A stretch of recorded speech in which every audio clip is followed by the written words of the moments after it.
నమస్కారం. ప్రేక్షకులకు దసరా శుభాకాంక్షలు. దసరా నవరాత్రులలో అమ్మవారి అవతారము రెండో అవతారమైన బ్రహ్మచారిణి అవతారం గురించి ఇప్పుడు తెలుసుకుందాము. అసలు బ్రహ్మచారిణి అవతారం ఏంటి, ఆ తల్లిని ఎలా పూజించాలి, ఆ తల్లి ప్రత్యేకత ఏంటి, ఏ ఏ నైవేద్యాలు పెట్టాలి, ఎలా పూజ చేసుకోవాలి, ఆ నియమ నిబంధనలు ఏంటి, అవన్నీ ఇప్పుడు వివరంగా తెలుసుకుందాము. రెండవ అవతారమైన బ్రహ్మచారిణి దుర్గాదేవి తన అవతారాలలో రెండవ అవతారము బ్రహ్మచారిణి. బ్రహ్మచారిణి అంటే గురువు వద్ద బ్రహ్మచర్య ఆశ్రమాల్లో తోటి విద్యార్థులతో ఉండే అమ్మవారి అవతారం అన్నమాట. అయితే నవదుర్గల్లో రెండో అవతారమైన ఈ బ్రహ్మచారిణిని దుర్గాదేవి నవరాత్రులలో రెండో రోజున పూజిస్తారు. ఈ తల్లిని తెల్లని చీరదాల్చి కుడి చేతిలో జపమాల, కమండలము, ఎడమ చేతిలో కలశాన్ని ధరించి ఉంటుంది. ఈ తల్లి పురాణగాథ ప్రకారము పార్వతీదేవి శివుని వివాహం చేసుకోవాలని కోరుకుంటుంది.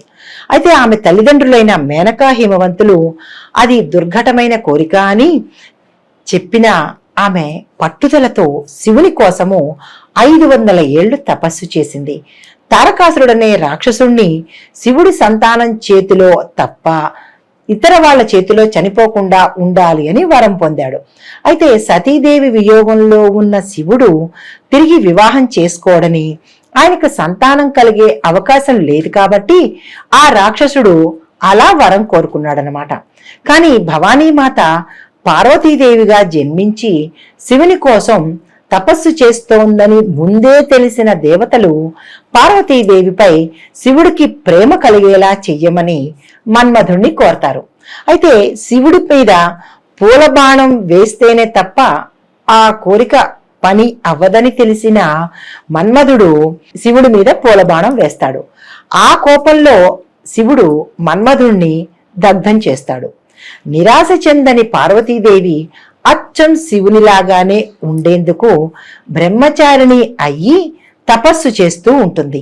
అలా బ్రహ్మచారిణి అవతారంలో ఘోరమైన తపస్సు చేసి ఆ విధంగా సన్యాసిని అయ్యి తిరుగుతూ తనకి సేవ చేస్తున్న పార్వతీదేవి పట్ల విపరీతమైన అనురాగాన్ని పెంచుకుంటాడు శివుడు.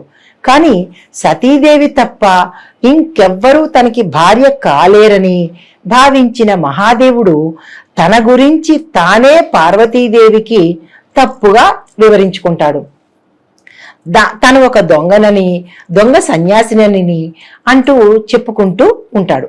కానీ పార్వతీదేవి ఆ మాటలను నమ్మకుండా తన తపస్సును మరింత తీవ్రతరం చేస్తూ శివుణ్ణి చివరికి పట్టుదలతో తన ప్రేమతో గెలవడంతో ఆమెను వివాహం చేసుకోవడానికి శివుడు అంగీకరిస్తాడు.